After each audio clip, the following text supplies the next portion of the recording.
छत्तीसगडच्या अरणपूर क्षेत्रामध्ये नक्षल्यांनी AIED स्फोट केलेला आहे। एका जवानाचा पाय IED वरती पडलेला होता आणि त्यानंतर हा स्फोट झालेला आहे। एका जवानानं दोन्ही पाय स्फोटामध्ये गमावलेले आहेत। एक जवान या स्फोटामध्ये किरकोळ जखमी देखील झालेला आहे आणि त्याच्यावरती सध्या उपचार सुरू आहेत।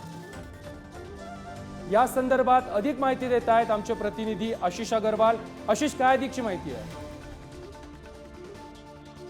प्रथमेश, आज छत्तीसगडच्या दंतेवाडा जिल्ह्यातील अरणपूर पोलीस स्टेशन अंतर्गत येत असलेल्या क्षेत्रात काही नक्षल्यांची हलचल असल्याची माहिती पोलीस विभागाला प्राप्त झालेली होती आणि त्याच अनुषंगाने CRPFचे जवान आणि पोलीस विभागाचे जवान जे आहेत ते गस्तीवर होते।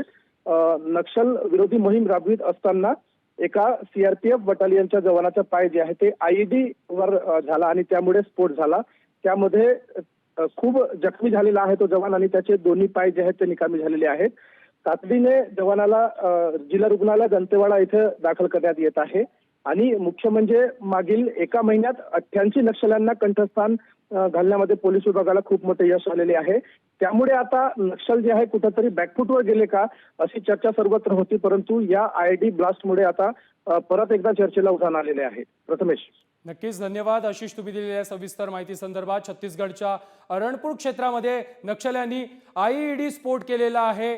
एका जवानाला यामध्ये आपले दोन्ही पाय देखील गमवावे लागलेले आहेत, तर एक जवान यामध्ये किरकोळ जखमी झालेला आहे आणि त्यावरती उपचार देखील सुरू आहेत।